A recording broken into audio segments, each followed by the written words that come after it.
Welcome to the SACNAS very first community college meeting. Thank you all for joining us today. My name is Kateryna and I will be a moderator. For those who never heard about SACNAS, I wanted to share a little bit with you. At SACNAS, we celebrate science and culture equally. Your unique identity and experiences are an integral part of everything we do. In all SACNAS programs, we encourage you as a participant to represent who you are as a scientist and as a person. We also create space for mentorship and community. We know that mentorship and supportive relationships are critical to continue your education in STEM.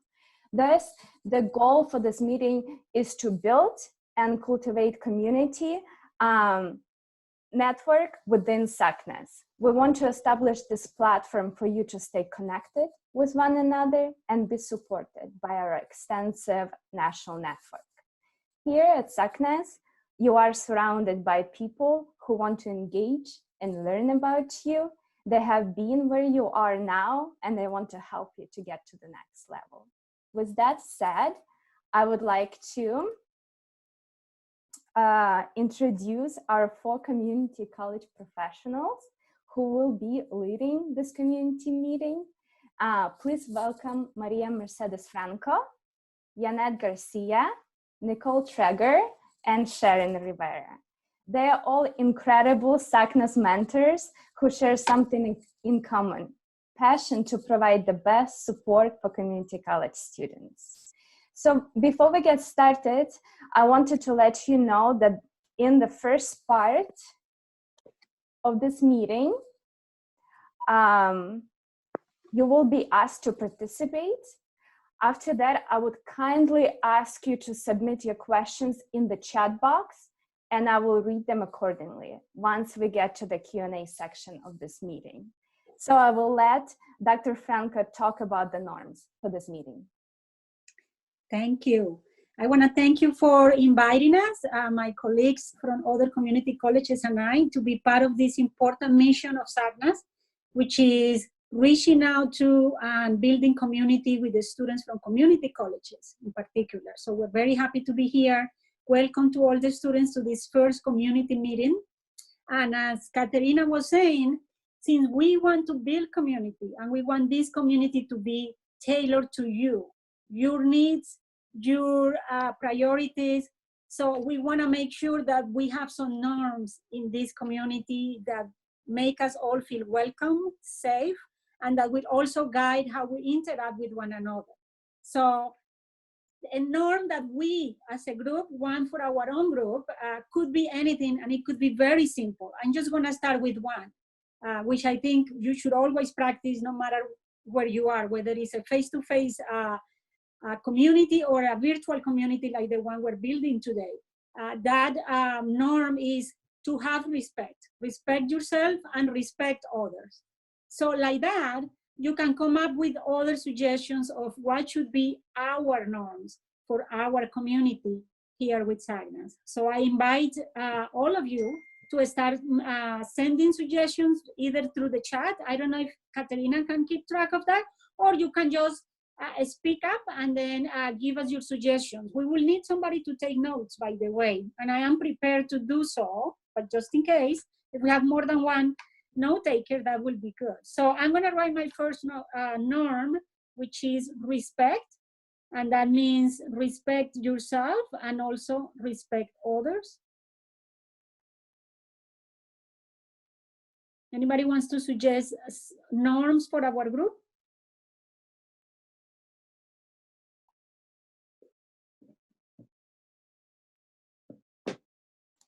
I don't know if everybody's muted or... Someone mentioned don't use your phone during this workshop. Okay. Oh, those are the suggestions. Yeah, I see. Thank you. We're keeping those, right? Oh. Someone said be happy. Yes. You want to read, Kateryna? Good. I can, yeah. Open-minded? Good. Use professional language at all times. Assume positive intent. Another norm could be not to be afraid to speak out for help. Be open-minded. These are all wonderful. And they're coming up pretty quick. Yes. Listen to others. Respect other opinions. Respect and dignity. Give your attention at all times. Very nice. Don't tell yourself or other that you should do something. Mm-hmm. Be mindful of others' safety. Very good. I want to add one, since everybody is contributing through the chat. Give a space and take a space. So you belong here, and so do others. So make sure you give a space and also take a space. Oh, we have plenty. This is wonderful. Be confident, be optimistic. Be mindful of your words.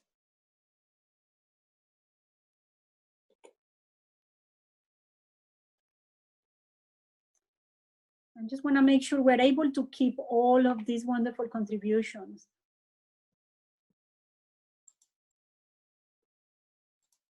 Respect all. Help yourself and others. Reach out and connect with your distant family, relatives. Oh, I like that, yeah.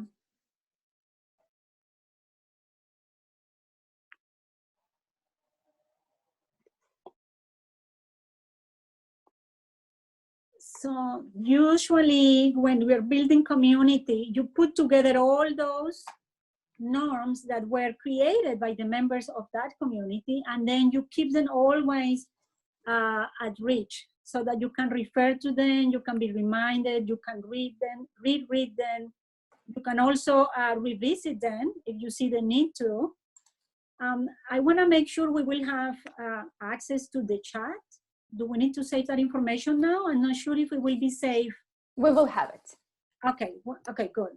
So perfect. So we will have all of these suggestions compiled, and we'll have a document that represents our community's norms, and in a sense also the standards and the guidelines that we all wish to follow. Anybody has more suggestions before we continue then with today's activities? Be mindful when you ask something to others. Be in the present moment. Excellent.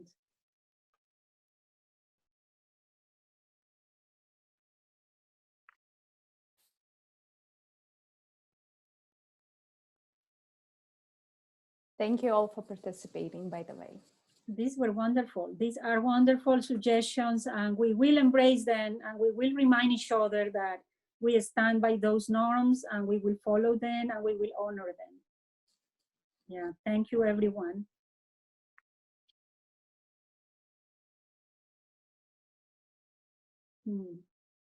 New one came in. Don't belittle others for not knowing the answer to a question.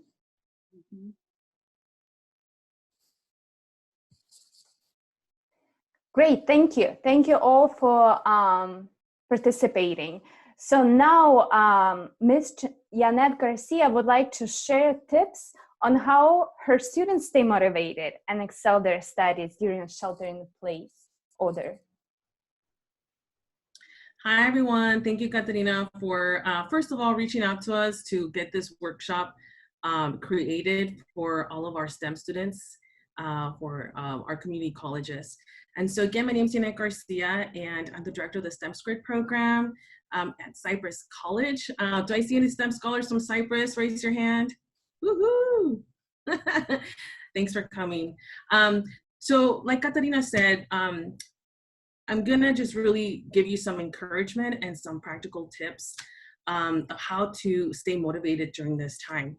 But before I do that, I just really wanna take some time to applaud all of you STEM majors for persevering through your classes during this time.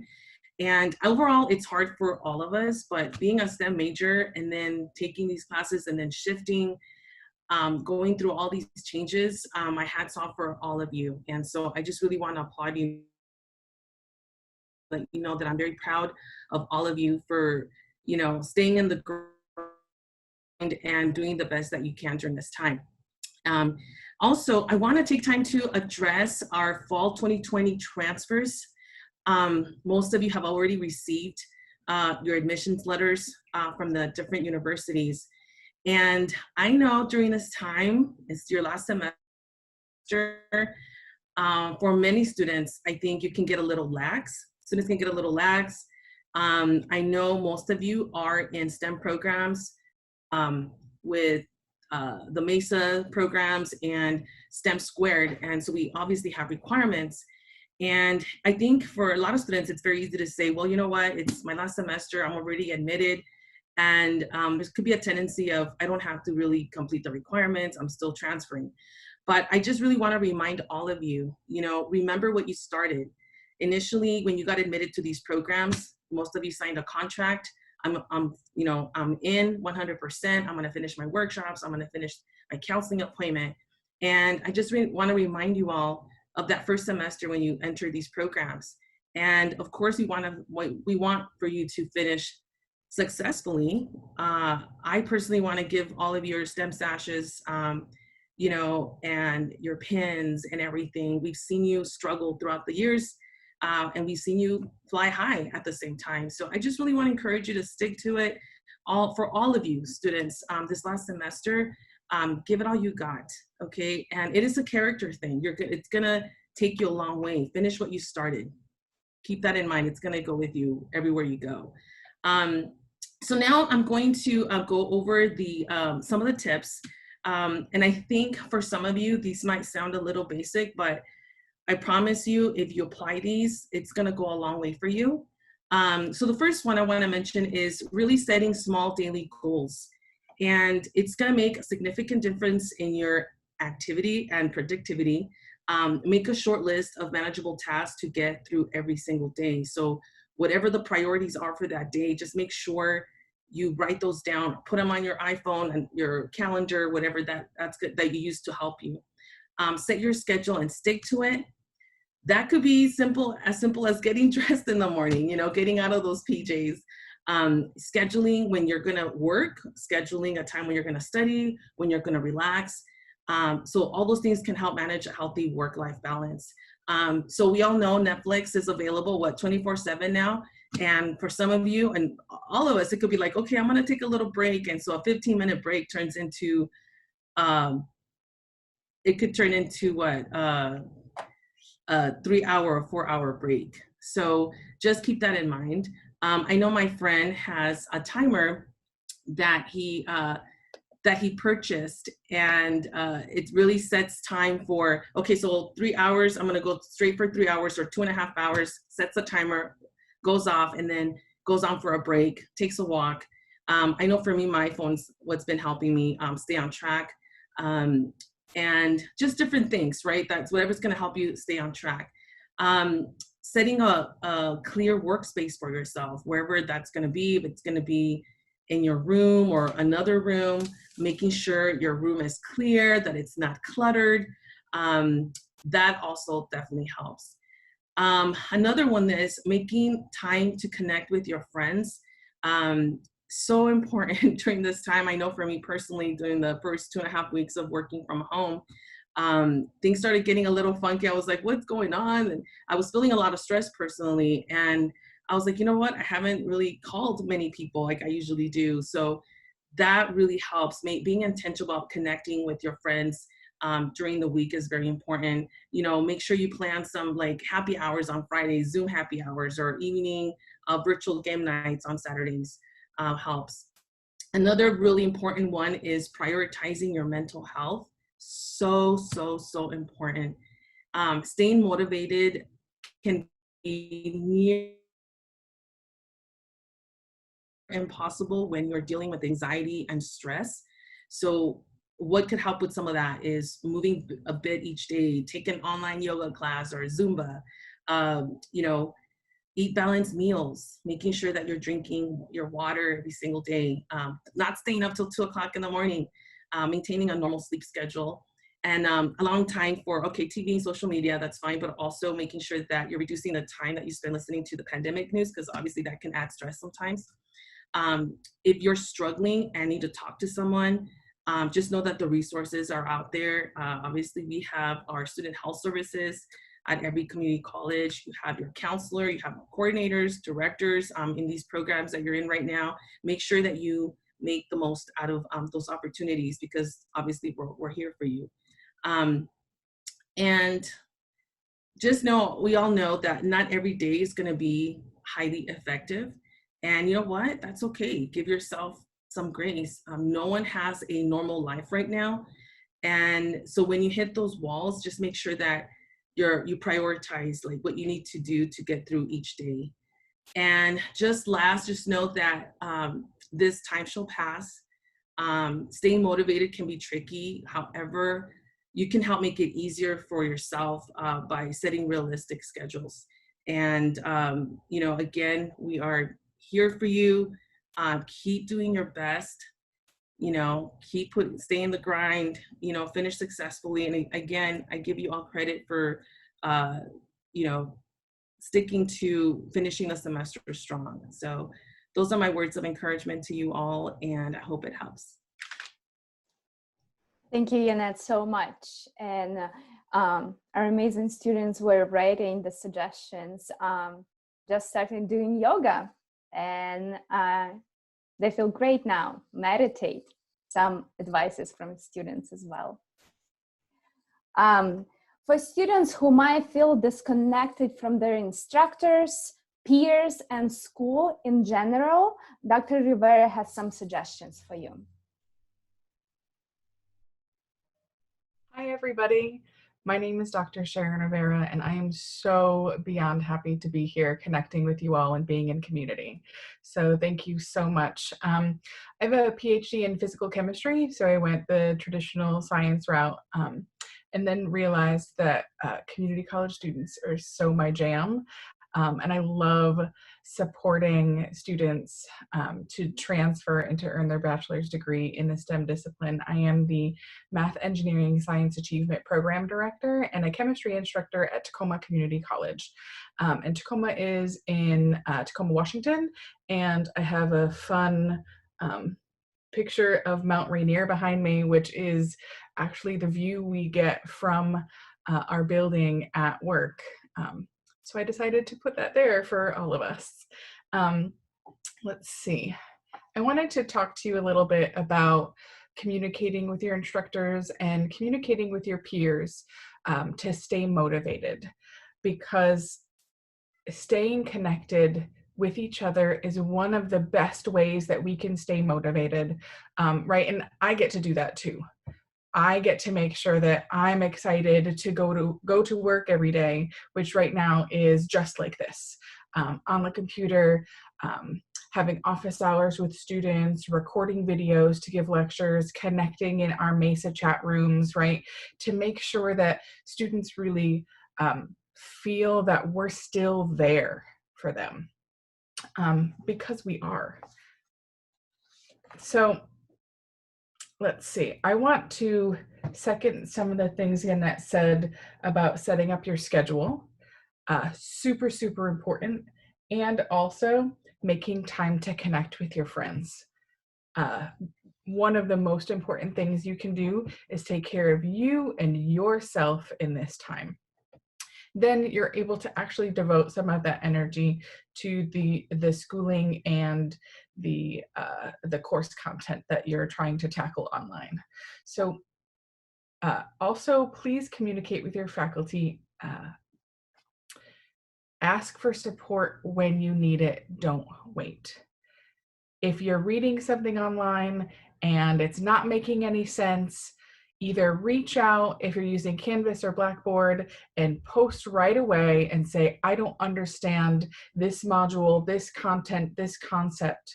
And hopefully what can happen is the instructor will either connect you with a group of students who are working on something, set up some extra materials for you to study, or we might even set up some time for you to connect online with the instructor. If you have a question, I pinky swear promise you, other students have that same question. Another thing is to advocate for yourself when you're communicating with your instructors. If nobody's home environment is really conducive to the same things we used to do at work or at school, right? Just now I can hear all sorts of child music and banging and the dog, right? So advocate for yourself for what you need. And don't be afraid to reach out to people like myself, right? Or people who are in your school that run the programs at your school to advocate on your behalf. Advocating for yourself takes energy. We're here to help do it for you, right? So reach out and say, I'm having a problem either getting an answer from this instructor, nobody's writing me back, I don't know what I'm doing, right? And I've done it in the past where I've written to an instructor on behalf of a student saying, hey, this problem is happening, how can I help you to correct this, right? Because I get to be a bridge between the students and the faculty to support that communication. Let's see. Online teaching is not the same as in-person teaching. And the majority of the folks who are now teaching online, it's a new skill for them, right? So they're learning this new 100% online skill as they're teaching you this in this online environment. So one of the things you can do is to log in regularly. Perhaps they'll post some new stuff. It also helps you stay on schedule. Like it was said earlier, create your schedule, stay on schedule. You'll want to connect with classmates via groups. So either make your own groups or connect via Zoom or make some connections in that way. And there's so many comments coming in. I love it so much. Thank you. Let's see. Online tutoring. So some schools have moved their in-person tutoring to online. Use that online tutoring if it's there. There are also some schools that have outsourced their online tutoring because they're not able to provide that kind of in-person support. So they're using an outside company to provide that online tutoring. Use that online tutoring. Go to your instructor's office hours. And if you can't make it, you tell them, I can't make it, I need an appointment. They will hopefully either give you that appointment or make another set of office hours so you and other students can join as well. And speaking with my teacher hat on, I personally will do whatever I can to support students in my class. So I can only do that if you tell me what's going on. And you don't have to give me all the details, right? But you can say, hey, I can't make it for whatever reason, I need a different option. And if there's a lot of pushback, or if you're not getting any feedback from that instructor, you can always then go talk to your faculty, staff, or community advocate to help them navigate that relationship. I also think it's really important to reflect, right? So as you're going along in this quarter, as you're finishing up, what worked well for you this quarter and what didn't. That way you can take it into the future, because we're not really sure what's going to happen. But there's some things that worked really, really well for you this quarter. I know that there's some things that worked well for me, and there's some things that have not been going too good. So I'm trying to change as I'm going along, and learn from that process. Let's see. Also, take the time that you need to care for yourself and your loved ones, and the people that you care about, because this is not how anybody planned to end this school year, right? So give yourself grace, and know that we appreciate you and we care about you, and we are proud of you. one of the best ways that you can communicate with your instructors is either through the messaging through Canvas or Blackboard, or the online teaching program that you're using, or an email. Okay.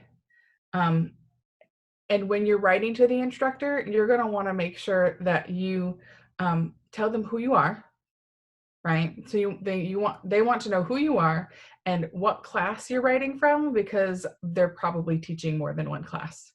Then they're going to want to know why you're writing. I'm having a problem with significant figures. I'm having a issue understanding stoichiometry. Then what is your request from them? So you're going to want to say, I need to set up an appointment with you via Zoom, and give them some dates. Say, I'm available Monday, May 4th from 2 p.m. to 4 p.m. and Tuesday, May 5th from 9 a.m. to 10 a.m. That way they can reply to you and say, great, here's some information on stoichiometry. We'll talk about that when we have our appointment. Here's a link, here's a time, and there's not a whole lot of back and forth, so everybody gets what they need immediately. I think what I want to end with is giving yourself space to grow and learn, and to be gentle with yourself, right? Just like we were typing in the community norms, to be joyful and be confident, right? Like, give that to yourself as well. So thank you. And there's so many awesome things in the group chat. So thank you very much. Thank you, Sharon. And thank you everyone for providing your personal suggestions via chat. So now let's take some questions from the group. It's a good time to type up your questions in the chat. Dr. Trager will address your questions. And so very first question that I have to Dr. Nicole Trager or to any other panelist is, one student said that I'm hoping to learn about ways maximize my work ethic during times where procrastination gets the better of us. What suggestions you might have for students? I would say yes. Most of the questions, a lot of the questions I was looking through were about procrastination. And I'd like to go back to what Yanet had said, and where she said, make very small attainable goals per day and make a list. And that really helps me with procrastination, so I can visually see what I need to do for the day. And if it doesn't get done today, it just piles up for tomorrow. And really, I really want to emphasize those small goals. Like, so for instance, my to-do list today is, I had to wake up, and then I worked out, and then I commuted to work for me, which might be something you want to include in your day to help stay motivated. Is my commute time for me is really where I can spend some time just digesting the day, and I put on some music and get ready for the day, and then I get to work. So then some of my to-do list is really I had to tackle my emails. I have a list of meetings I'm going to today. I have some things I need to do for to keep my online classes going. And these are all like small checklists. Now, in the big scheme of things, there are big goals, like, I have grants due and things like that. But that's not necessarily on my day-to-day list. If I need to do something for a big grant, or you think for you as students for a big paper, think about, okay, today I need to outline for that. Don't just put write grant or write paper or study for a test? What is a small goal that you can do? Today you can make flashcards for your exam, and tomorrow you can study those flashcards. So break things down. Okay. I'm seeing lots of things about relaxing, lots of suggestions about working out, doing yoga, Wii Sports. This was one that I bought a Wii a month and a half ago, when we went on lockdown, and it's been really great to connect with the people in my household, but then be active. We've been doing a lot of archery and a lot of bowling, so it's been really great. And Just Dance, I agree. I've been doing Just Dance and DDR. We have DDR pads and Black Eyed Peas Experience. That might be a little too old for you guys, but it's been really great. So yes, taking that time and putting that kind of stuff on your to-do list as well, so that you have a little bit of a mental break. What other questions do people have? Lots of people are doing Animal Crossing. I haven't gotten into that yet.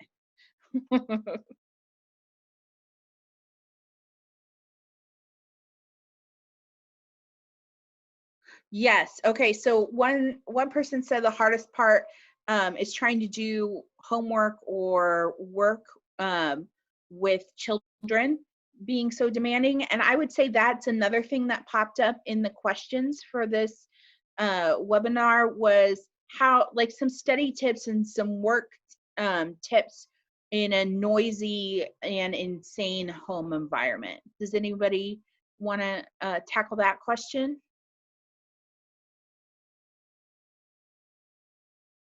Hi, everybody. This is Sharon. I can share like one thing that I do because I have a toddler, and if he sees me, like, I'm his, right? So I've made an arrangement with my partner that there's a few times a day, and it varies depending on if I have online meetings or not, that I take time to actually disappear, whether it's into the bedroom or outside. So I actually remove myself from the situation. And if anything happens, like, he can deal with it. It's okay. There's nothing that I need to make sure that I go do. But it's an agreement that we've come to agree on. Like, yes, that's a good time for me. Yes, that's a good time for him. And then I can go do my thing. Thank you, Sharon. I like to also add to that. So some of you are still living with your parents. You might have younger siblings, older, it varies. I think also, like, Sharon was talking about, is making an agreement. So having an agreement with your parents and saying, hey, from this time to this time, I'm going to be studying, or I'm going to be in this room, or just really having an intentional conversation with your roommates, your family members, to say, how are we going to make this work, and then give it a try. And if it doesn't work, then maybe making some adjustments moving forward. And that way, it's going to be a new norm, but just really having those conversations ahead of time.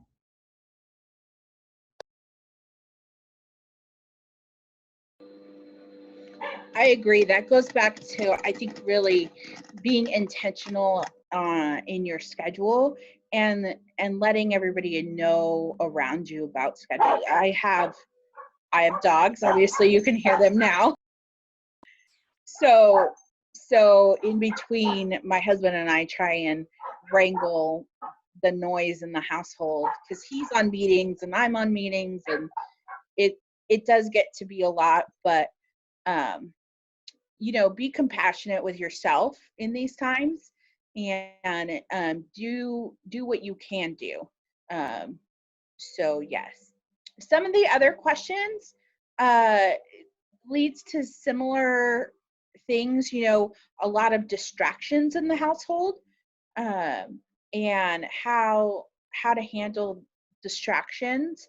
One thing I did was set up like a work area for myself, and this would be different for everybody. I know lots of people have different types of spaces, or they're sharing their bedroom or things like that. And I personally set up a work area in the living room, and and my husband has more of the desk space because he's a computer programmer, so he needs a lot more computer space than I do.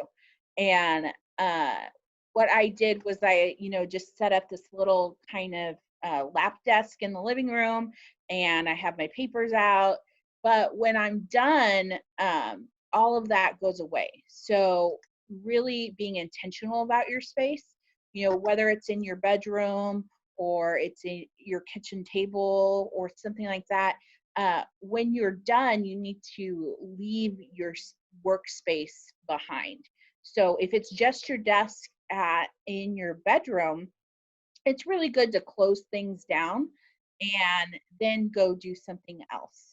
And that really helps me with distraction, so that I know when I'm in this area, this is my work time, versus, when I'm in my bedroom, that's really my more relaxed time, things like that. When I'm actually in bed, I know lots of people fall into getting, like, trying to get work done actually in their bed, and that's the least likely place to get some work done. If that's all you have, then that's all you have, and you got to make it work. But definitely trying to intentionally set up a work area where you mentally know this is work area, and when I'm done, it's not a play area. Yeah. What else do we have? I think one other common question that I've been getting, if somebody else wants to tackle it, is to how do you adapt to schooling during moments of crisis?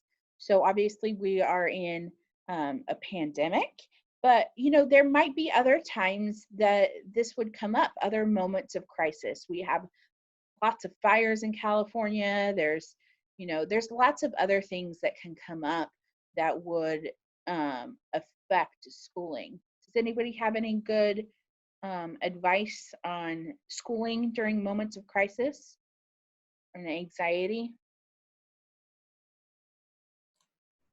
Yes, we have questions come up.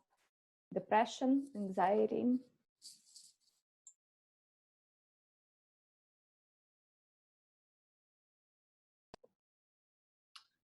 This is Sharon. I would like to offer that if you know yourself the best, right? Like if you're experiencing depression or anxiety, I would offer that you reach out to professionals on campus, the counseling services on your campus. And there's also national institutes and associations that are constantly sharing resources about how to stay, how to take care of yourself during this time, because this isn't something that's normal, right? Like there's all sorts of things that we're experiencing during this time. So you have to take care of yourself, and some of these things you need to connect with your professionals and your doctors about, for sure.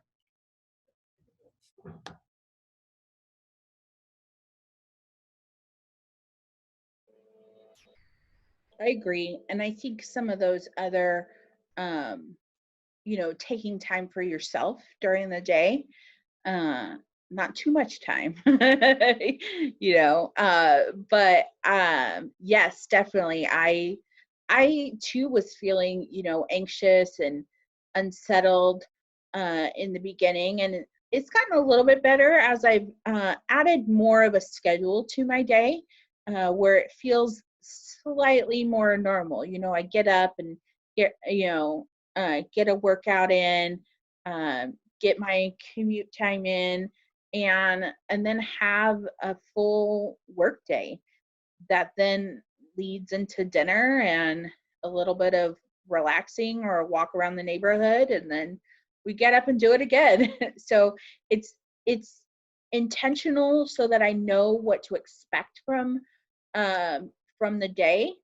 And I think that's really what was personally causing some of my anxiety, was that, you know, I didn't know what to expect from day to day. And those are some of the things that I can control myself.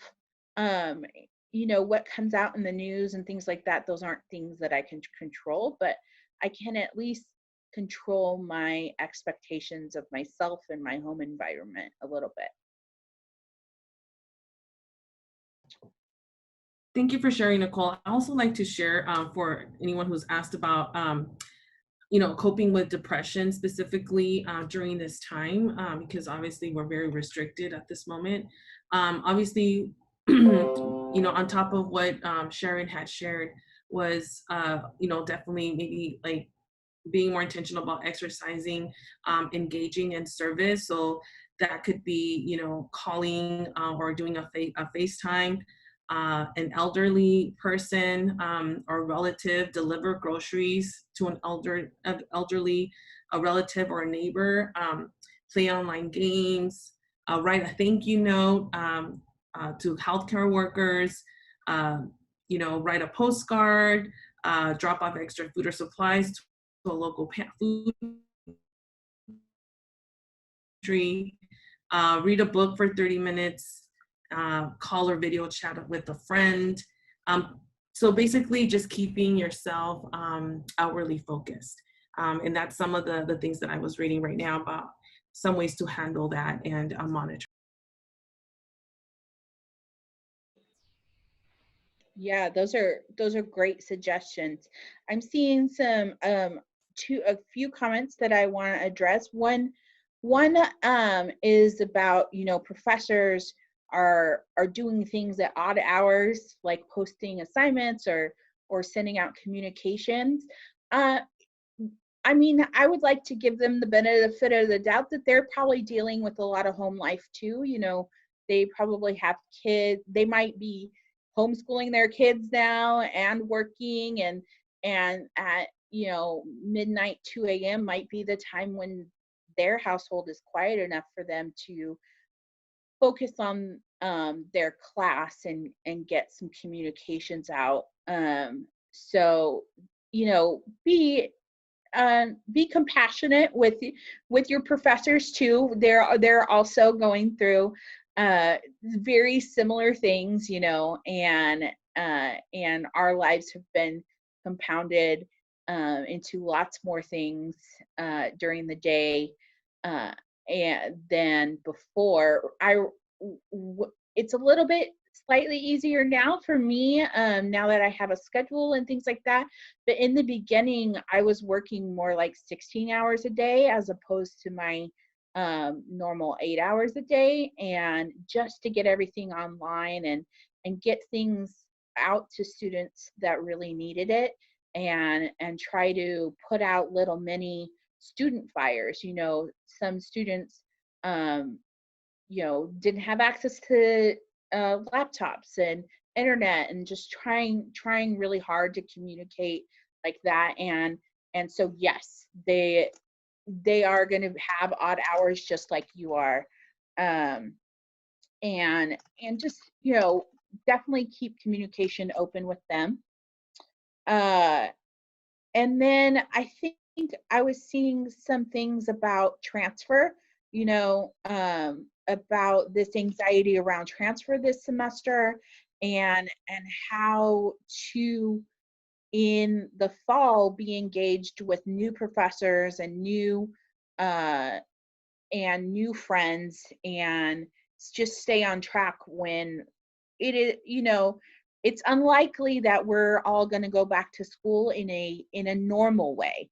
You know, there'll be school and things will happen differently at different places, but fall is likely to be not traditional, and many campuses. So thinking about how, thinking about the future. I think fear and anxiety around the future. Does anybody have any, Sharon or Yanet or Kateryna, do you have any comments about schooling in fall?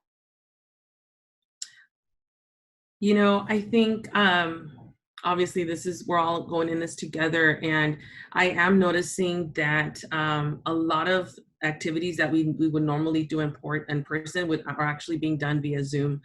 And I am thinking that obviously there's gonna all the the clubs or any organizations that deal with your specific major.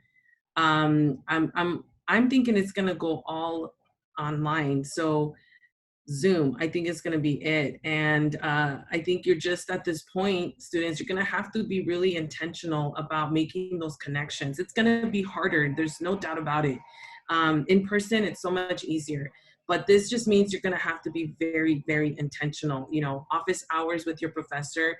If you're doing a Zoom and you do those breakout rooms, make sure you get your peers' phone numbers and say, hey, let's connect this week. You're just gonna have to really make those an extra effort to make those connections happen.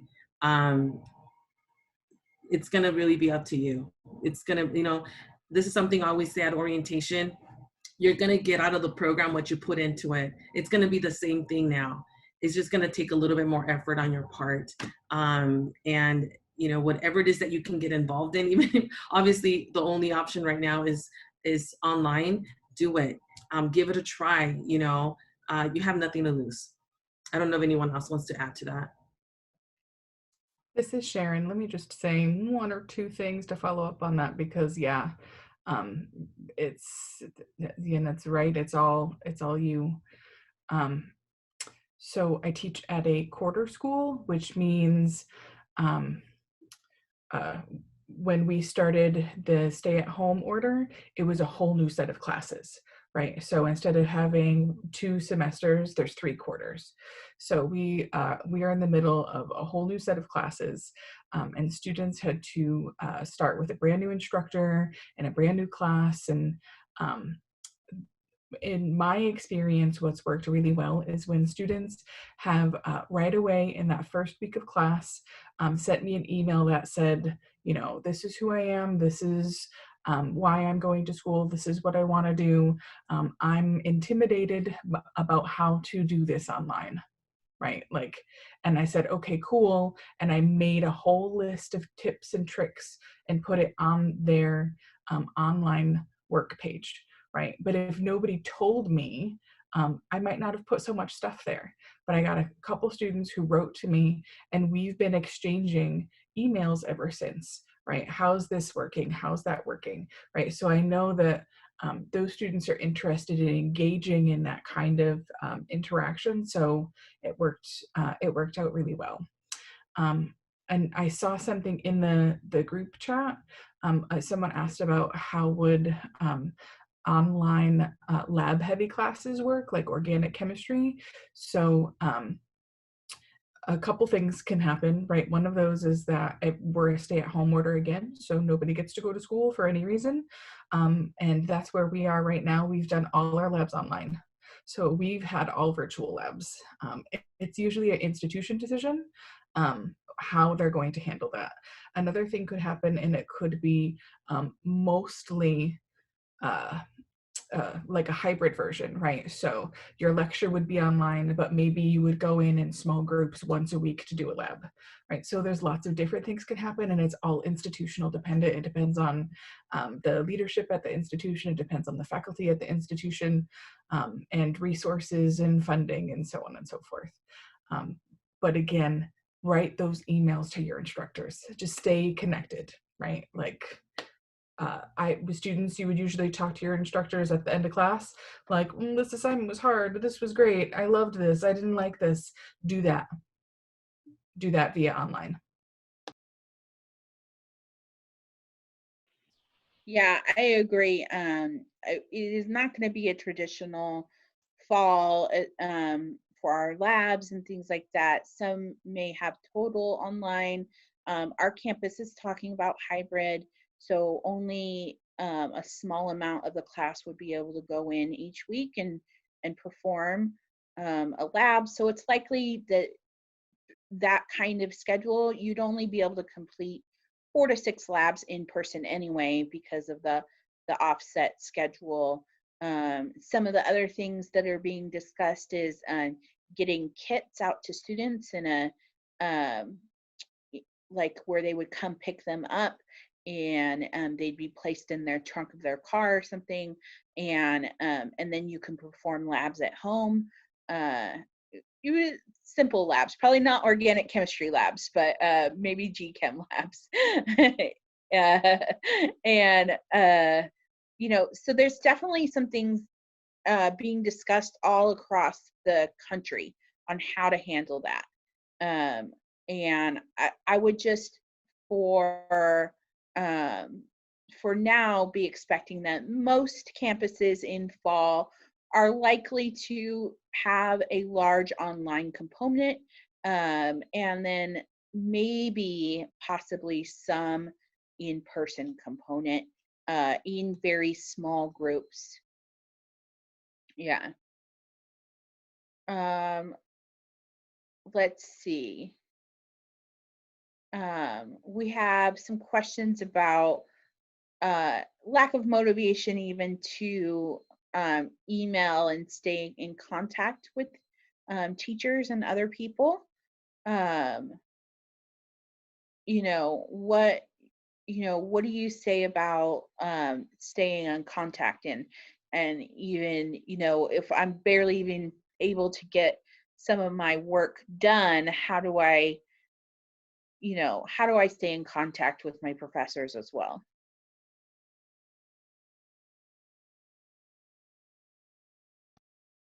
So this is Sharon. I'm reading those in the group chat too. Right, that whole conversation around like, I don't even feel like I'm worthy to write them because I feel like it's an excuse, right? I say, do it anyway, right? It's your education, right? So I would rather see an email from a student a week before class ends that says like, hey, I've been really unmotivated and I just went to a webinar and I'm going to try and get my feet under me, right? Like, I know it might not get me very far, but I'm going to tell you that I'm here now. Okay, cool, right? Like, that might make me go, all right, here, do this work, do this work, do this work. I'll only count it late a little bit, right? I mean, we've got to get each other some slack. So I say you are worth it, right? And I think everybody here would say you are worth it. Totally. Yes, I agree. You're definitely worth it. And frankly, as somebody that's teaching completely online now, I love hearing from my students. That student interaction is missing in my life very heavily, and I really miss seeing students every day. And I would say right now, the percentage of people that contact me is probably 10 to 15%. I don't have that much contact with students. People are not emailing me or Canvas messaging me all the time. I am not overwhelmed by emails, and I would love to be overwhelmed by student emails. So please, don't feel that you're not worthy or that we won't respond, or that, we're all in this together, as everybody says. And most of your professors are professors because they, especially at community college, because they love teaching. And we really do love students, and we love to hear from you. Thank you, Nicole, for sharing that. Earlier in the chat today, there was a question. A student emails the professor but doesn't receive a response. So what to do in that case?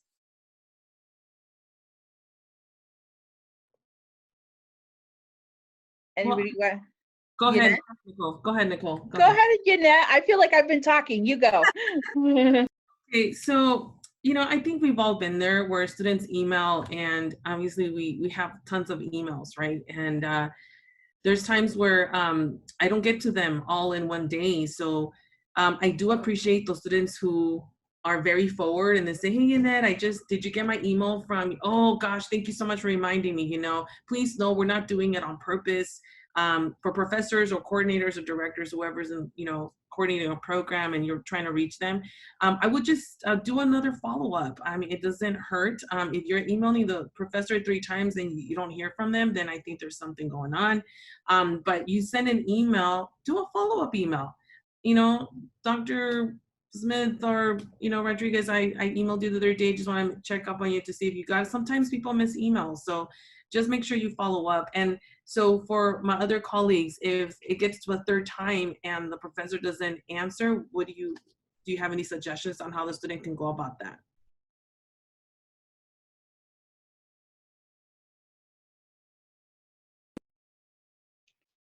Yeah, I agree. I think, you know, and some of you might have older professors that I know there's definitely some STEM professors at my campus that, you know, we're not very internet savvy before we went to online school, and they have a steep learning curve, you know, and definitely be patient and send more than one email. It's okay to send more than one email because we do want to be in contact with you for sure.